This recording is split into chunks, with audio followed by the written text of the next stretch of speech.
네, 지난 영상인 신생아 특례 구입자금 대출에 이어서 이번에는 신생아 특례 전세자금 대출과 관련된 내용 말씀드려 보겠습니다. 1월 29일부터 접수 신청을 받는다고 하니까 신생아 특례 전세대출 계획하고 계신 분들은 해당 내용 참고하셔서 잘 준비하셨으면 좋겠습니다. 혹시 주택 구입용 신생아 특례 대출 관련 내용이 궁금하신 분은 지금 영상 상단에 나오는 링크 또는 고정 댓글 참고 부탁드립니다. 먼저 신생아 특례 전세대출을 받을 수 있는 대상자 요건입니다. 가장 먼저 다른 기금 전세대출과 동일하게 무주택 세대 주셔야 하는데요. 신생아 특례 대출인 만큼 추가로 대출 신청일 기준으로 2년 내에 출산한 가구여야 합니다. 그리고 부부 합산 연소득은 신생아 특례 구입자금 대출과 동일하게 1억 3천만 원 이하여야 하고요. 순자산 가액은 3억 4,500만 원 이하여야 합니다. 다음은 신생아 특례 전세자금 대출에서 규정하고 있는 신생아 기준입니다. 주택 구입용 대출과 동일한데요. 먼저 기본은 2023년 1월 1일 출생아부터 적용받을 수 있습니다. 즉 2023년 1월 1일 이전에 출생한 자녀만 있는 가구는 신생아 특례 대출을 못 받습니다. 그리고 신생아에는 입양아도 포함되는데요. 입양아도 앞서 말씀드린 기준과 동일하게 2023년 1월 1일 이후 출생아부터 적용받을 수 있습니다. 또 혼인신고 없이 출산한 부부도 해당 신생아 특례 대출을 받을 수 있다고 하니까 아직 혼인신고 하지 않은 부부이신 분들도 꼭 참고하시고요. 마지막으로 임신 중인 태아는 신생아로 적용을 못 받고 대출 신청일 기준으로 2023년 1월 1일 이후 태어난 자녀가 있을 때만 특례 대출을 받을 수 있습니다. 네, 아시겠죠? 지금까지 신생아 특례 전세자금 대출 대상자 및 신생아 기준 요건을 살펴봤는데요. 다음으로 전세보증금 기준, 대출한도, 대출금리와 같은 대출 상품과 관련된 요건을 하나하나 차례로 말씀드려 보겠습니다. 먼저 대출 적용 가능한 주택의 전세보증금과 전용면적 요건인데요. 전세보증금은 수도권일 경우 5억 원 이하, 지방일 경우에는 4억 원 이하여야 합니다.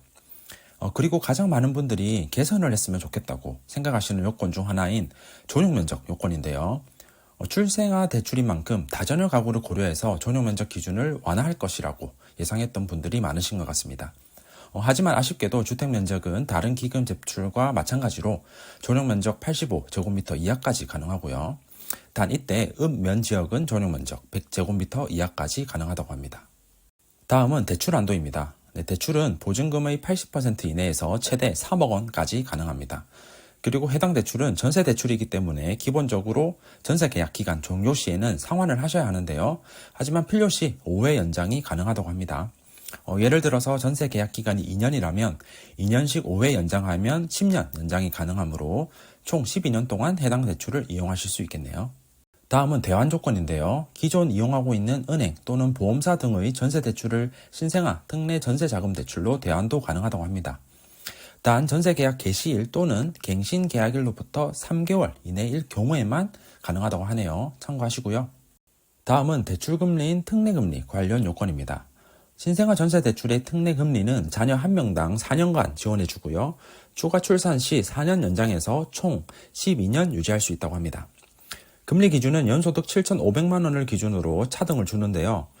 연소득 7,500만 원 이하일 경우에는 특례기간 중에는 1.1에서 2.3%, 특례기간 4년이 종료되면 0.4% 가산해서 1.5에서 2.7%를 적용한다고 합니다. 그리고 연소득 7,500만 원 초과할 경우에는 특례기간 중엔 2.3에서 3% 금리를 적용하고요. 특례기간이 종료되면 예금은행 가중평균금리와 가계대출금리 중 작은 값을 적용한다고 합니다. 자, 그럼 이어서 우대금리도 알아보겠습니다. 일단 특례금리가 종료되더라도 우대금리는 계속 적용된다고 하고요. 우대금리 적용 후 금리 하한선은 1%라고 합니다. 즉 앞서 말씀드린 특례금리에 우대금리를 적용했을 때 금리가 1%보다 낮더라도 1%를 적용하게 됩니다. 참고하시고요. 우대금리 항목 하나하나 살펴보면 먼저 기존 자녀가 있을 경우에 기존 자녀 1명당 0.1% 우대받을 수 있는데요.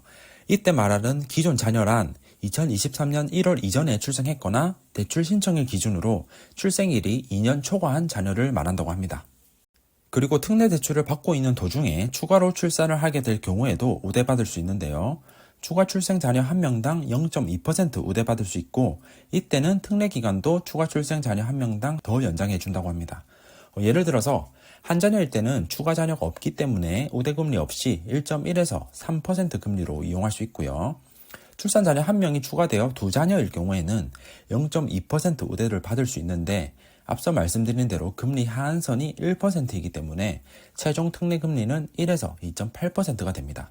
그리고 출산 자녀 2명이 추가되어 3자녀가 될 경우에는 0.2 더하기 0.2로 0.4% 우대 금리를 적용해서 1에서 2.6%로 이용하실 수 있습니다. 마지막으로 전자계약 매매를 한 경우에도 0.1% 우대받을 수 있다고 하니까 참고하시고요. 지금까지 특례금리와 우대금리 요건을 말씀드렸는데요. 신생아 전세대출 준비 중이신 분은 본인은 어느 정도 금리로 이용할 수 있는지 지금 바로 계산 한번 해보셨으면 좋겠네요. 자, 그럼 신생아 특례대출은 언제 어디서 신청할 수 있을까요? 주택구입용 특례대출과 동일한데요. 1월 29일부터 신청 접수를 받는다고 합니다. 그리고 은행에서 대면으로 또는 온라인에서 비대면으로 신청하실 수 있습니다. 대출 신청 가능한 은행은 우리, 국민, 농협, 신한, 하나은행 총 5군데고요. 온라인 인터넷으로 신청하실 분은 기금이 든든의 누리집 이용하시면 됩니다. 지금까지 지난주에 국토부에서 발표한 보도자료 내용을 토대로 신생아 특례 전세자금 대출 요건을 정리해서 말씀드렸는데요. 사실 아직 세부 가이드가 안 나왔기 때문에 명확하지 않은 요건도 제법 있는 점 감안해 주시면 좋겠고요. 곧 세부 요건 가이드가 나올 거니까 그때 나오는 대로 정리해서 공유해 드리도록 하겠습니다. 그리고 특례금리 및 우대금리 적용 방법이 헷갈리시는 분은 이전 영상인 신생아 특례 주택구입용 영상, 지금 영상 상단에 링크 나오죠? 해당 영상 말미에 관련 내용 설명해 놨으니까 참고 부탁드립니다. 어쨌든 1월 29일부터 신청 접수 받는다고 하니까 이제 한 달도 안 남았죠. 신생아 특례 전세자금 대출 준비 중이신 분은 잘 준비하셔서 꼭 혜택 누리셨으면 좋겠습니다. 오늘도 끝까지 시청해 주셔서 감사하고요. 다음에도 도움되는 영상으로 돌아오겠습니다. 행복한 하루 보내세요.